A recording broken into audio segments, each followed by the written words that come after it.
compris, le message, c'est que Dieu, il a dans son cœur plein de choses pour nous.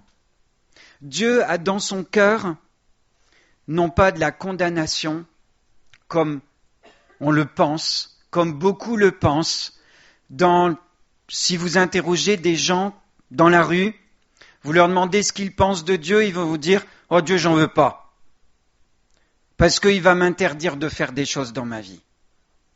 J'ai pas envie de lui. Il va troubler ma vie. » Alors si tu crois ça, ben tu crois au mensonge. Parce que Dieu, ce n'est pas ça du tout. Dieu est bon, et on va voir ce matin des indices qui nous montrent qu'il est bon et que dans le cœur de Dieu, il y a des choses bonnes pour toi dont tu as besoin dans ta vie pour être véritablement heureux et épanoui. Dans Matthieu 5, versets 43 à 45, voici ce que Dieu nous dit. C'est Jésus-Christ qui l'a dit quand il était sur la terre. Vous avez appris qu'il a été dit, tu aimeras ton prochain et tu haïras ton ennemi. Jusque-là, c'est quelque chose avec lequel dans le monde tout le monde est d'accord. Hein? Quelqu'un nous a fait mal, on lui rend. Oh, toi t'es gentil avec moi, je suis gentil avec toi. On est d'accord? Ça, c'est le comportement standard. On vit dans ce monde-là. On est gentil avec ceux qui sont gentils avec nous, et puis ceux qui n'arrêtent pas de nous agresser, franchement, ils n'ont que ce qu'ils méritent. Oui? C'est le standard. Mais Jésus, il va au-delà de ça. Mais moi, je vous dis, aimez vos ennemis, bénissez ceux qui vous maudissent, faites du bien à ceux qui vous haïssent, et priez pour ceux qui vous maltraitent et qui vous persécutent. Écoutez bien la suite. Afin que vous soyez fils de votre Père qui est dans les cieux, car il fait lever son soleil sur les méchants et sur les bons, et il fait pleuvoir sur les justes et sur les injustes. On va s'arrêter surtout sur le verset 45. Je ne voulais pas le sortir de son contexte. Le verset 45 nous apprend que Dieu fait briller son soleil sur les bons comme sur les mauvais et qu'il fait pleuvoir sur les justes comme sur les injustes. Tu ne connais pas Dieu peut-être aujourd'hui. Tu ne sais pas qui il est. Pourtant, tu jouis du soleil que Dieu te donne. Tu jouis de la pluie que Dieu donne pour ton jardin. Tu jouis de la nature. Tu profites de tout ce que Dieu a créé. Que tu connaisses Dieu ou pas, tu en bénéficies. Et il en est ainsi parce que Dieu est bon. Il offre le même privilège à tous les hommes. Et ça, c'est déjà un indice que Dieu est bon. Et je voudrais attirer votre attention sur un mot. Il fait lever son soleil. Si on demandait aux enfants, qu'est-ce que c'est le petit mot son? C'est quoi?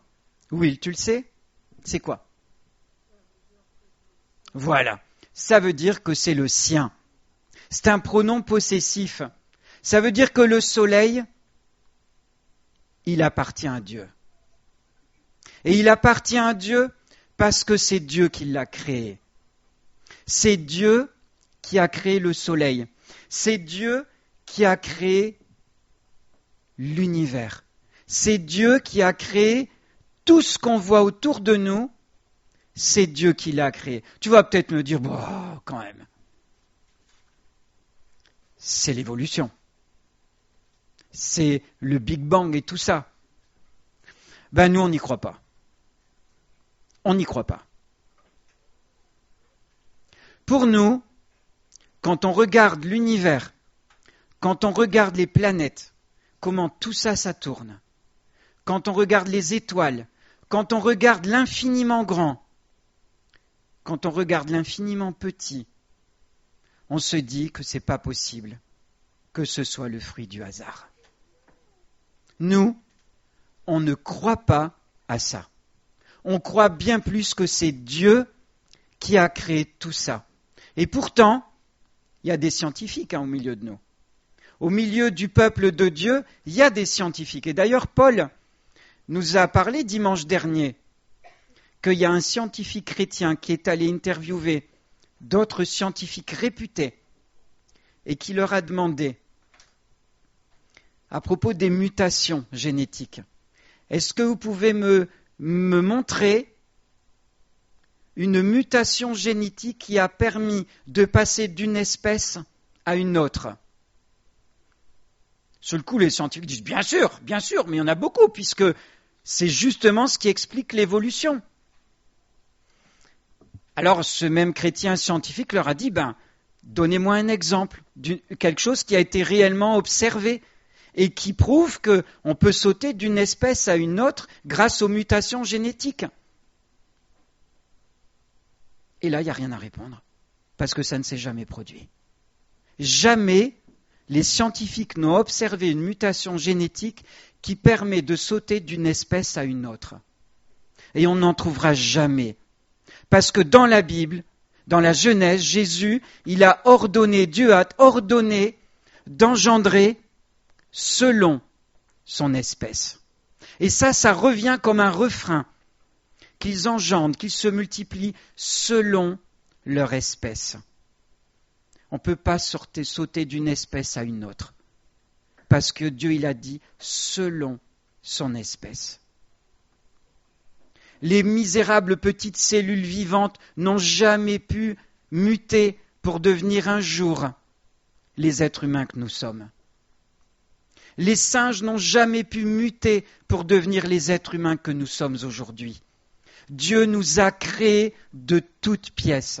Il a créé l'homme à son image et dans sa bonté, il a créé tout l'univers, tout ce que nous pouvons voir de nos yeux, il l'a créé de toutes pièces parce qu'il nous aime. Il a créé cet univers pour qu'on puisse en bénéficier et se dire, en l'admirant, c'est pas possible que ça vienne du hasard. Réfléchis un peu.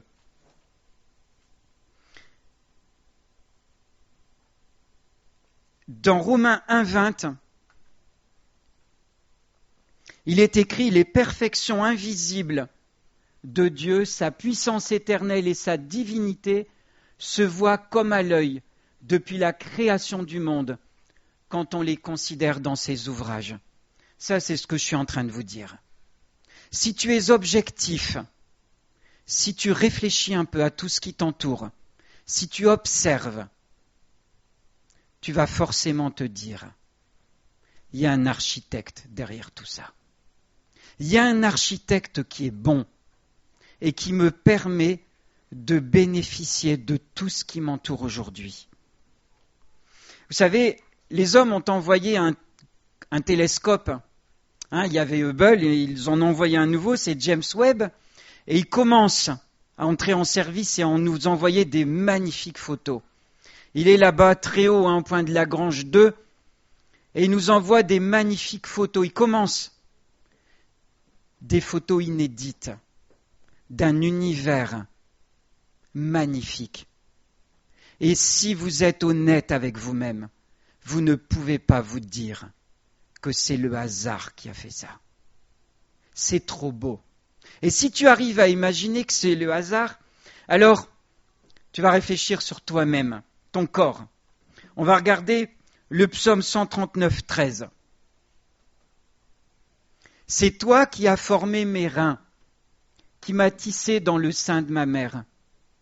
Je te loue de ce que je suis une créature si merveilleuse.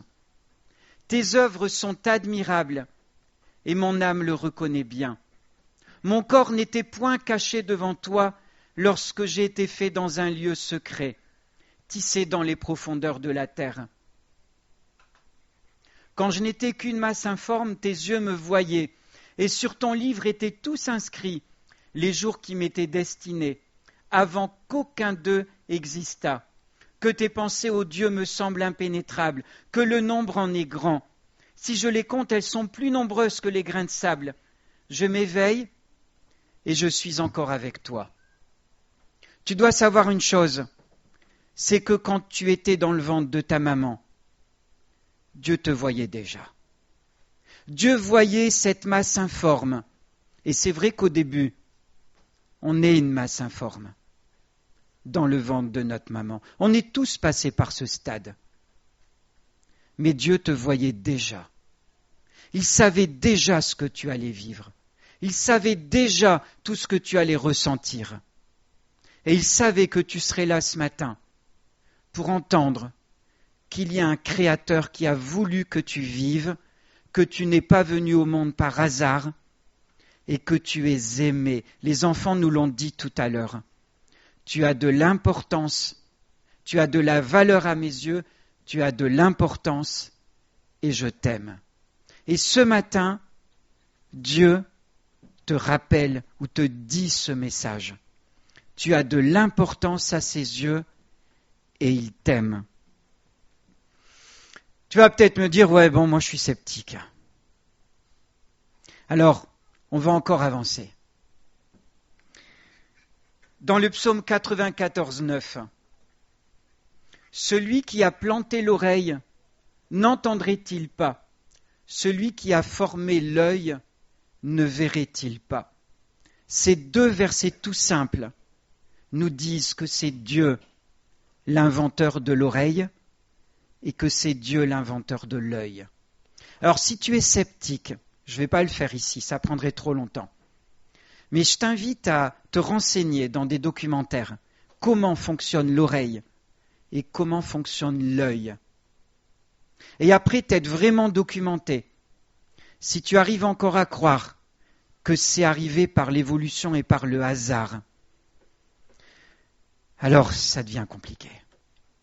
Moi je suis un scientifique, un passionné de la nature. On en a déjà parlé avec les enfants. L'œil, l'optique,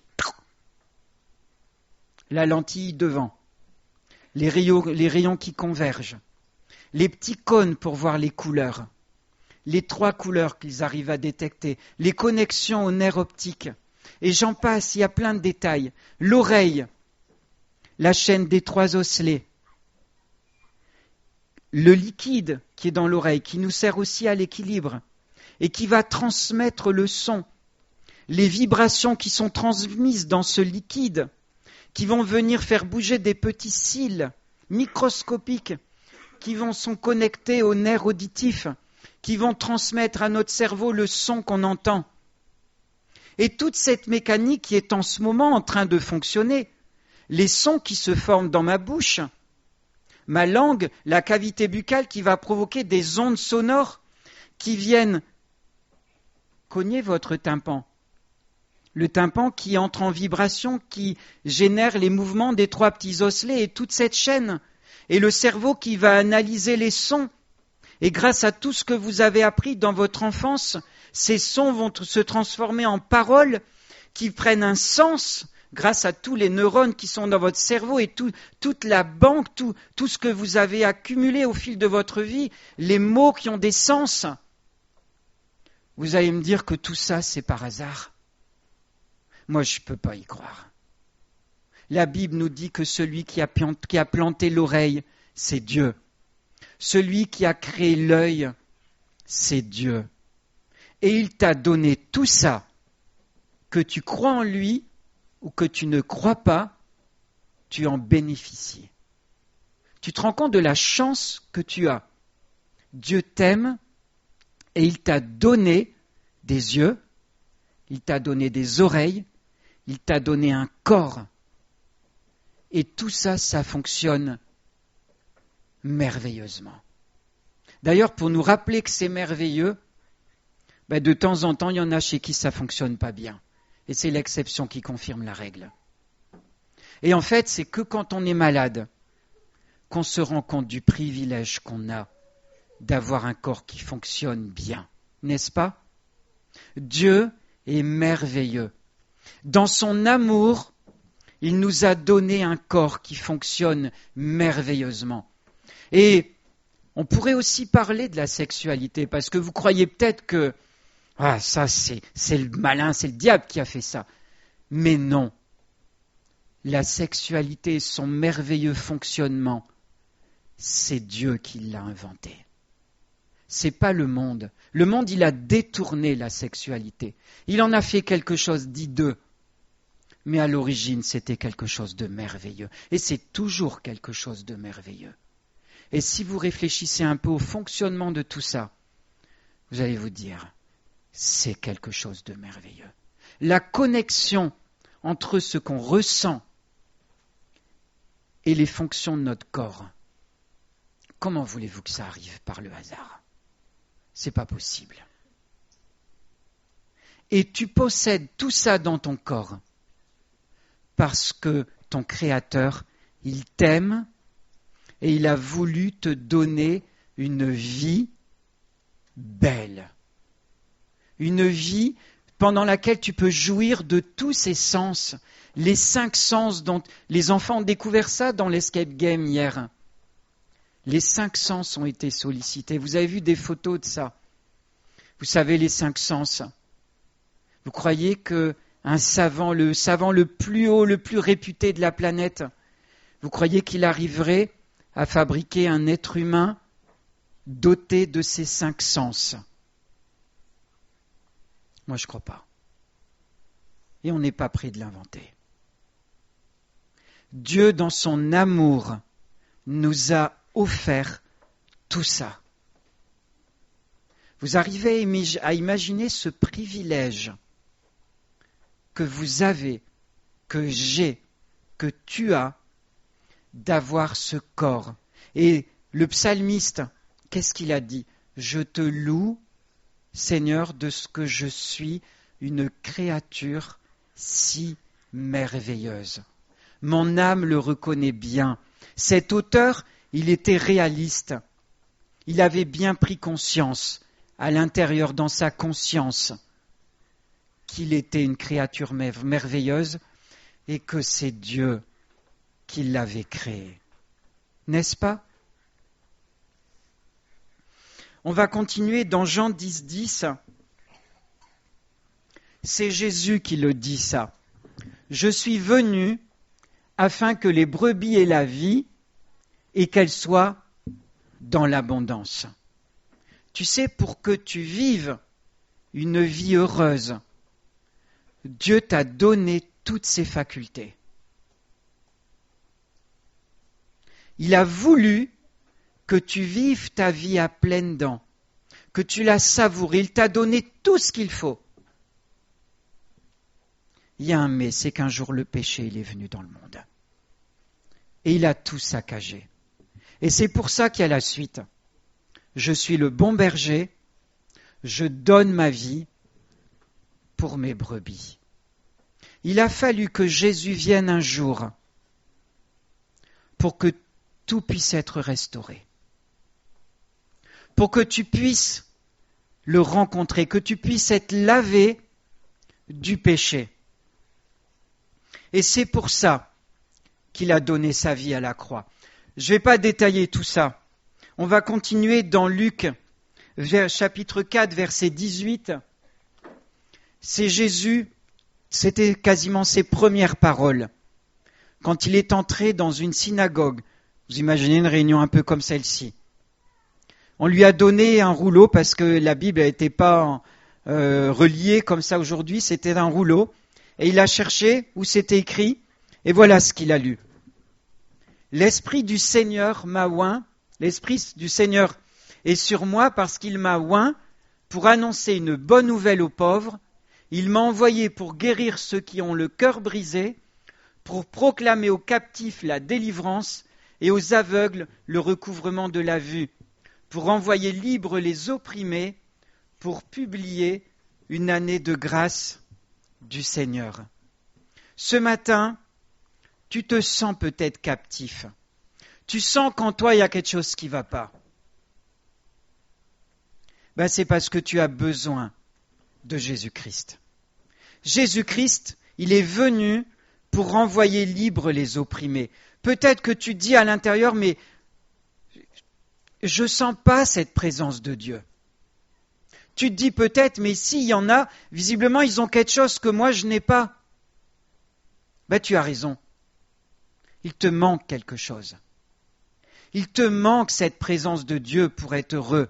Et si tu interroges beaucoup de ceux qui sont là, qui ont rencontré Jésus-Christ, ils vont tous te dire, il y a un avant et il y a un après. Avant, je pouvais éprouver de la joie, mais il me manquait quelque chose.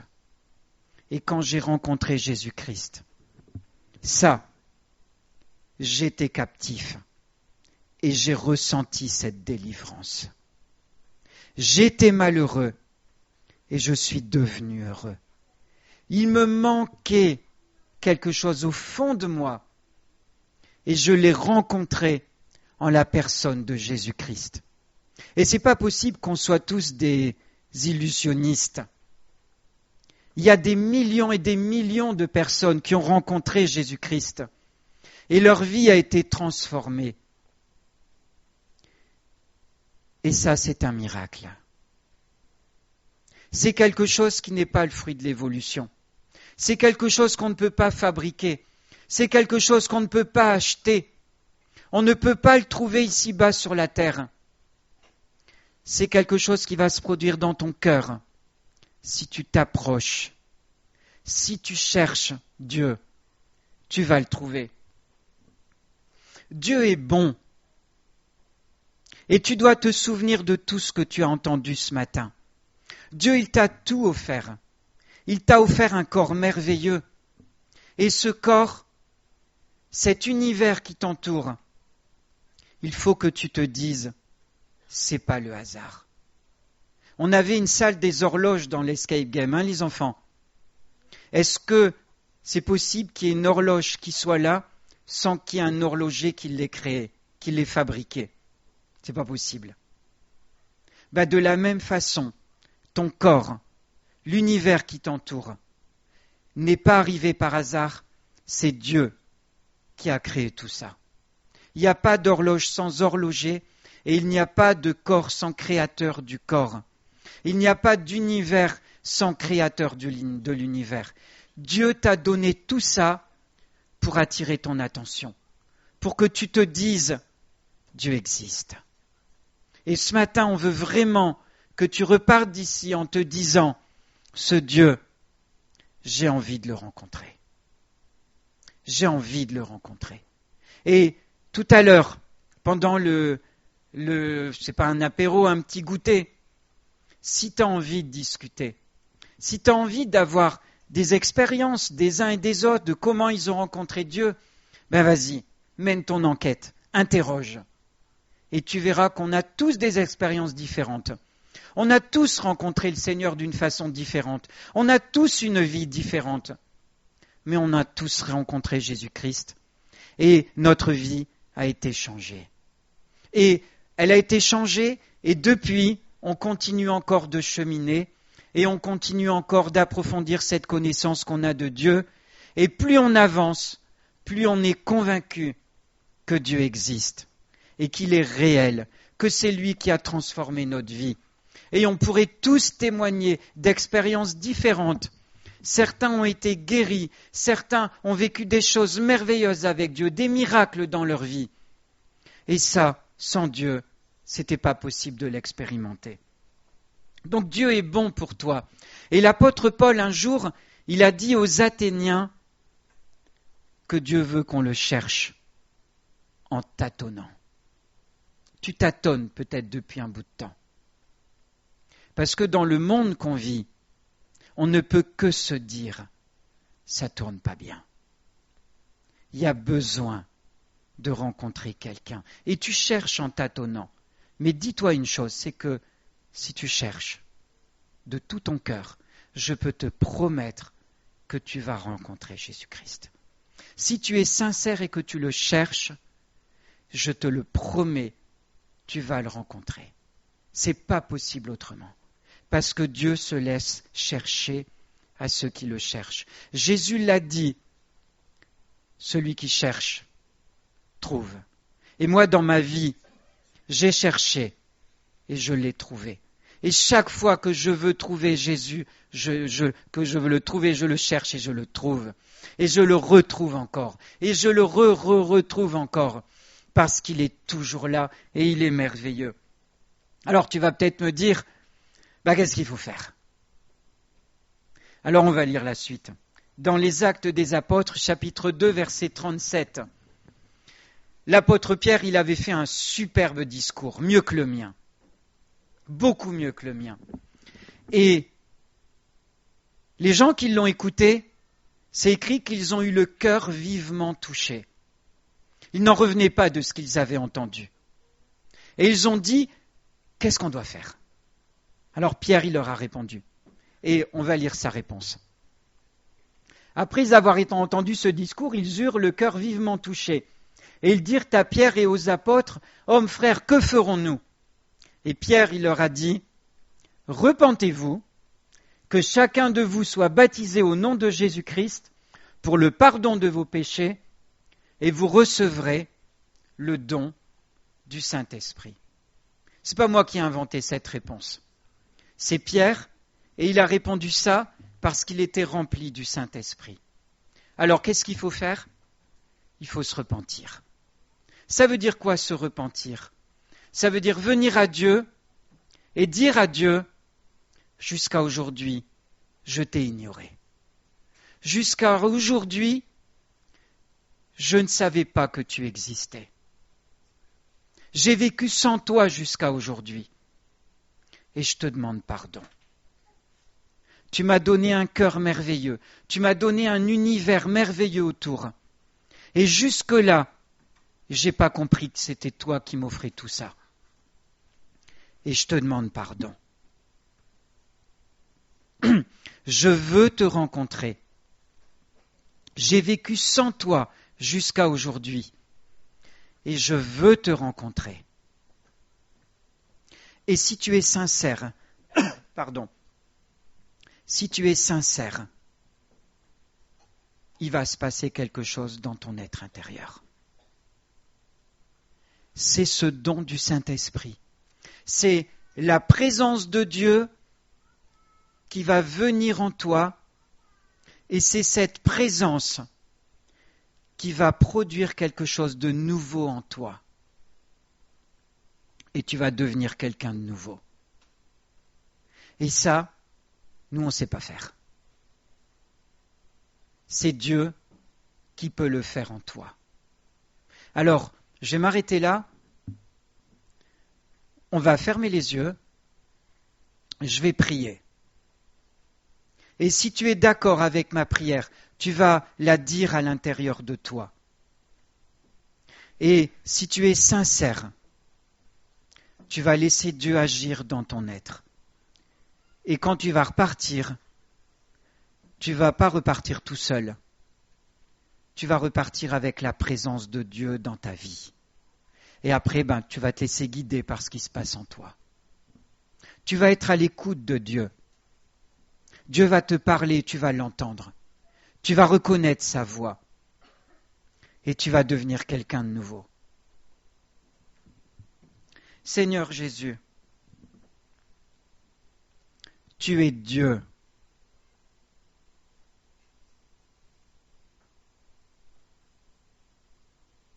Il y en a ici qui ont vécu sans toi jusqu'à aujourd'hui.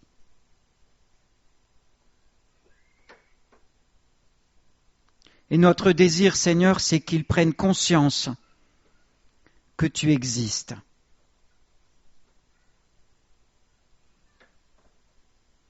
Et si tu es d'accord, que tu es d'accord de prendre conscience que Dieu existe, alors dis-toi cette prière en toi. Seigneur, jusqu'à aujourd'hui, je t'ai ignoré. Jusqu'à aujourd'hui, je n'ai pas pris conscience de tout l'univers créé par toi, de mon corps créé par toi. Jusqu'à aujourd'hui, je n'ai pas eu conscience que j'ai besoin de toi, Dieu. Jusqu'à aujourd'hui, je n'ai pas eu conscience que j'ai besoin de me repentir, que j'ai besoin de recevoir ce pardon, que j'ai besoin de te rencontrer, Seigneur. Et aujourd'hui, je désire que cette rencontre se produise. Je désire que ma route croise la tienne, Seigneur. Et je te demande d'entrer dans mon cœur et de me faire comprendre tout ce que je dois comprendre. De me faire comprendre que j'ai besoin de toi. Amen.